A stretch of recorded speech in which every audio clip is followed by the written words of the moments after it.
اب توبہ تو قبول ہوئی ہے لیکن بڑی تکلیف کے ساتھ. دنیا اب آیت نمبر 83 سے آن ورڈ سامری جادوگر کا ذکر آ رہا ہے جس نے بنی اسرائیل کو فتنے میں مبتلا کیا. باوجود اس کے کہ وقت کا پیغمبر ان میں موجود ہے، پھر بھی انہوں نے راہ حق سے جب اناد کیا تو اللہ تعالیٰ کا عذاب ان پر آیا، اور ان کی توبہ اس صورت میں قبول ہوئی کہ ہر قبیلے والا اپنے قبیلے کے ان لوگوں کو قتل کرے گا جو مرتد ہوئے، جنہوں نے بچڑے کو رب مان لیا. اب یہ سارے لوگ وہ تھے جو حضرت موسیٰ علیہ السلام کے اصحاب تھے،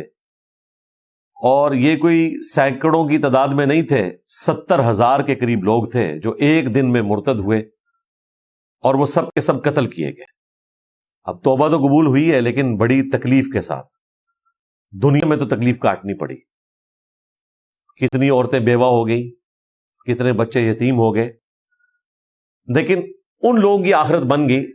جن کو قتل کیا گیا، کیونکہ ان کی توبہ یہی